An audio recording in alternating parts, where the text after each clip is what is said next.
에스겔서 22장 1절부터 16절 말씀입니다. 주님께서 나에게 말씀하셨다. 너 사람아, 심판할 준비가 되었느냐? 저 피 흘린 성읍을 심판할 준비가 되었느냐? 너는 먼저 그 성읍 사람들이 저지른 모든 역겨운 일을 그들이 깨닫게 하여라. 그들에게 전하여라. 나 주 하나님이 말한다. 많은 백성을 죽이고 우상들을 만들어 스스로를 더럽힌 성읍아, 내가 심판받을 때가 다가온다. 너는 살인죄를 저질렀고 우상을 만들어 숭배하였으므로 너 자신을 더럽혔다. 그러므로 네가 심판받을 날이 다가온다. 너의 때가 다 되었다. 내가 너를 이방 사람들의 치욕거리가 되게 하고 모든 나라의 조롱거리가 되게 한 까닭도 바로 여기에 있다. 이미 이름을 더럽히고 소란스러운 일로 가득 찬 성읍아, 너에게 가까이 있는 사람들이나 너에게서 멀리 떨어져 있는 사람들이나 그들이 모두 너를 조롱할 것이다. 이스라엘의 지도자들은 제각기 자신의 권력을 믿고 내 안에서 살인을 서슴지 않았다. 성읍아, 내 안에서 살고 있는 그들이 아버지와 어머니를 업신여기며 내 한복판에서 나그네를 학대하고 내 안에서 고아와 과부를 구박하였다. 너는 내 거룩한 물건들을 업신여겼으며 내 안식일을 더럽혔다. 내 안에는 살인을 하려고 남을 헐뜯는 사람들이 있으며 내 안에는 산에서 우상의 재물을 먹는 사람들이 있으며 내 한복판에서 음행을 하는 사람들이 있다. 내 안에는 아버지의 아내인 계모와 관계하는 자식이 있고 내 안에는 월경을 하고 있는 부정한 여자와 관계하는 남편이 있다. 또 이웃사람의 아내와 더러운 죄를 짓는 남자가 있으며 음행으로 자기의 며느리를 욕보이는 시아버지가 있으며 아버지의 딸인 자기의 누이를 욕보이는 아들도 내 안에 있다.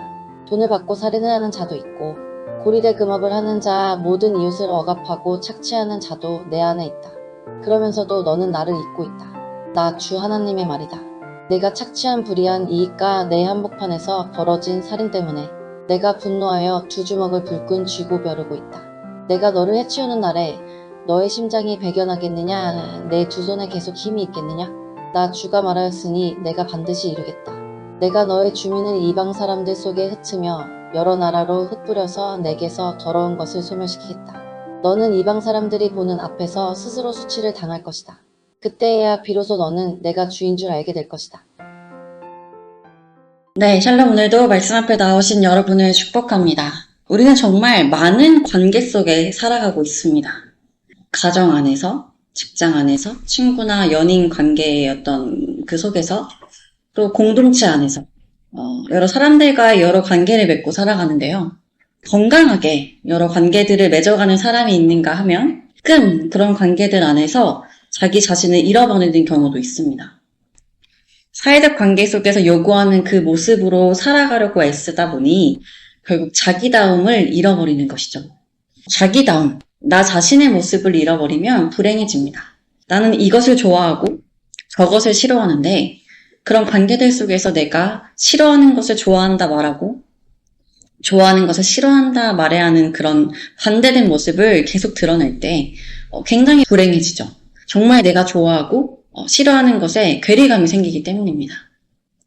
이런 상태의 관계는 그 사람의 영혼을 파괴하고 건강하지 못한 관계를 계속 맺어가게 합니다. 그리고 늘 애써 사회적 관계가 요구하는, 사람들이 요구하는 그런 모습이 되기 위해 자신은 불행해지더라도 그 모습을 따라가려고 하죠. 그래야만 그런 관계들이 유지된다고 생각하기 때문입니다.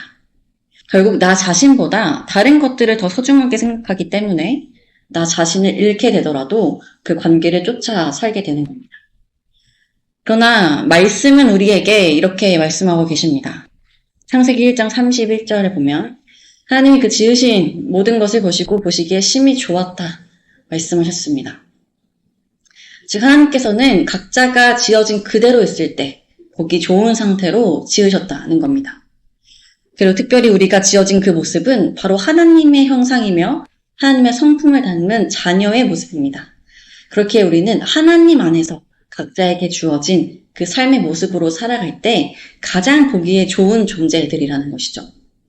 그래서 특별히 우리가 무엇을 좋아하고 무엇을 싫어하는가의 기준은 사실은 나 개인이기보다는 우리는 하나님의 형상, 또 하나님의 성품을 닮았기에 하나님께 있습니다. 그래서 하나님이 좋아하시는 것, 하나님이 싫어하시는 것이 우리 삶의 기준이 되는 것이죠.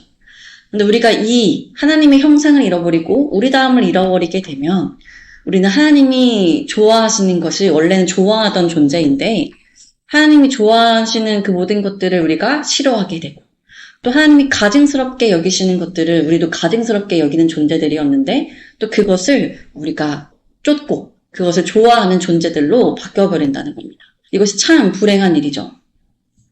이것을 개인에서 조금 더 확장하면 하나님의 백성답게 살아갈 때, 하나님의 공동체답게 살아갈 때 가장 보기에 좋은, 또 하나님이 기뻐하실 만한 모습이라고 할 수 있습니다. 그런데 반대로 우리 다움을 잃어버리고 하나님의 백성다움을 잃어버리고 하나님의 공동체다움을 잃어버릴 때 우리는 하나님이 기뻐하시지 않는 그런 모습으로 살아갈 수밖에 없다라고 할 수 있습니다.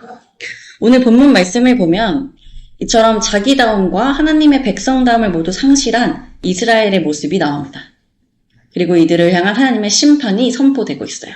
먼저 1, 2절을 보겠습니다. 하나님께서 에스겔에게 임하여 이르시되 이렇게 말씀하십니다. 인자야 내가 심판하려느냐? 이 피 흘린 성읍을 심판하려느냐?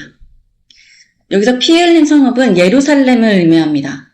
무고한 피를 흘려 스스로 재앙을 불러들인 예루살렘의 모습을 이렇게 말씀하고 계신 거예요. 그리고 이어서 말씀하시기를 그리하려거든 자기의 모든 가증한 일을 그들이 알게 하라 말씀하십니다. 그래서 하나님이 에스겔에게 심판하려느냐 하고 질문하신 것은 이미도 피 흘린 성읍인 예루살렘에 대한 심판을 확증하셨다는 말씀입니다. 그렇다면 예루살렘의 죄가 무엇이었을까요? 3절에 보니 하나님께서는 예루살렘을 자기 가운데 피를 흘려 벌받을 때가 이르게 하며 우상을 만들어 스스로 더럽히는 성이라고 부르십니다. 또 4절 역시 우상으로 더럽혀진 이스라엘이 이방의 능력을 받고 조롱거리가 된다 말씀하십니다. 즉 이들의 첫 번째 죄는 우상 숭배를 하였다는 것이죠. 앞서 에스겔의 말씀들을 보면 계속해서 예루살렘이 우상 숭배로 인해 하나님의 진노를 샀던 것을 우리는 알 수 있습니다. 그러나 오늘 본문에서는 우상 숭배의 죄로만 끝나지 않는 것도 우리가 함께 볼 수 있습니다. 5절 우상 숭배로 그 거룩함을 잃고 이름이 더러워졌으며 어지러울 만큼 수많은 범죄로 혼란한 이스라엘은 이제 만국에게 조롱을 당할 것입니다. 왜냐하면 우상 숭배뿐 아니라 6절 모든 고관들이 권력을 남용해서 사람들을 학대함으로 피를 흘리고 부모를 업신여기고 나그네를 학대하며 고아와 가부를 해하였기 때문입니다. 이 모든 일들은 하나님께서 허락하신 십계명과 또 율법들을 모두 어기는 행위였습니다. 뿐만 아니라 8절 하나님의 성물들을 업신여기며 안식일을 더럽히며 율법으로 금지되어 있는 이간질, 즉 헌담을 일삼고 산 위에서 우상의 제물을 먹으며 음행하는 자들이 있었기 때문입니다. 그 음행 안에는 아버지의 하체를 드러내는 자, 월경한 부정한 연인과 관계하는 자, 이웃의 아내와 가증한 일을 행하는 자, 며느리를 더럽혀 음행하는 자, 자신의 형제와 관계하는 자도 있었습니다. 뿐만 아니라 뇌물을 받고 이익을 탐하며 이웃을 속이는 자들도 있었습니다. 여러분 이 모든 행위들은 율법으로 금지되었을 뿐만 아니라 그 죄에 따라 사형에 처해지도록 규정된 행위도 있었다는 것을 우리는 기억해야 합니다. 그러니까 지금 예루살렘 안에는 이 율법도 다 무너지고 그 율법에 따라 행해져야 하는 공의와 정의도 다 무너진, 즉 백성다움, 하나님의 백성다움이 다 상실된 상태임을 알 수 있습니다. 여러분 북이스라엘이 또 예루살렘이라고 칭하는 이 남유다가 멸망할 때 보였던 모든 행위들은 이방 민족의 모습을 그대로 취한 모습이었습니다. 이방 민족들의 우상 숭배, 또 여러 가증한 일들을 따라 한 결과 이들은 멸망하게 된 것이죠. 여러분 이스라엘은요, 이스라엘만의 삶의 방식이 있고 그들만의 가치가 있고 그들이 따라야 할 율법이 있었습니다. 하나님께서는 이것을 계속 말씀하셨어요. 온 열방 중에 구별된 민족, 성별된 민족, 그렇기에 이방 민족과 구별되는 율법을 주셨고 삶의 방식을 알려주셨습니다. 그 율법과 하나님의 말씀대로 살 때 이스라엘은 이스라엘이라는 하나님의 백성다움을 잃지 않고 살 수 있었던 것이죠. 그러나 이방 민족의 행위를 따라 사는 순간 이들은 결국 모든 것을 잃어버리게 됩니다. 그리고 하나님의 심판 아래 놓이게 되었습니다. 사랑하는 여러분, 우리 역시 세상을 살아가면서 따라가고 싶은 세상의 모습이 있을 수 있습니다. 그리고 우리의 의지와 상관없이 어떤 관계들 속에서 우리에게 요구되는 세상의 모습이 있습니다. 그러나 여러분, 우리는 세상과 구별된 하나님의 자녀라는 것을 기억해야 합니다. 세상과는 구별된 하나님의 백성임을 우리는 기억해야 합니다. 우리가 세상과 구별된 그 모습을 잃어버릴 때 이스라엘이 맞이한 그 모습과 같이 우리의 영혼도 우리의 삶도 하나님 앞에 심판받을 수밖에 없는 결과를 초래해야 한다는 것을 우리는 또한 기억해야 합니다. 그러니 사랑하는 여러분, 하나님의 백성다움, 자기다움을 잃어버리지 마십시오. 세상의 어떠한 관계도, 세상의 어떠한 가치도 하나님의 자녀, 하나님의 백성으로 사는 것보다 더 값진 것은 없습니다. 또한 우리가 그런 세상의 유혹과 또 그런 요구 앞에 믿음으로 살아갈 때 우리가 놓쳐버린 그 가치들보다 더 귀한 것으로 우리 삶에 하나님께서 채워주실 것을 믿으며 나아가는 우리가 되기를 소망합니다.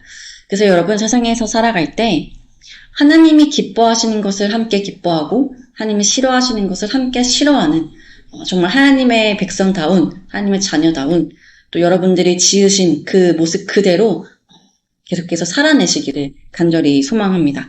우리 함께 기도합시다. 하나님, 오늘도 말씀으로 하루를 시작하게 하시니 감사합니다. 하나님, 오늘 에스겔서의 말씀을 보니 하나님의 백성다움을 잃어버린 이스라엘의 모습을 보았습니다. 이방 민족의 그 문화와 그 가치들을 따라 우상 숭배를 하며 하나님께서 율법으로 금하신 그 모든 행위들을 서슴없이 행하는 그 이스라엘의 모습을 볼 때 하나님 얼마나 마음이 아프셨습니까?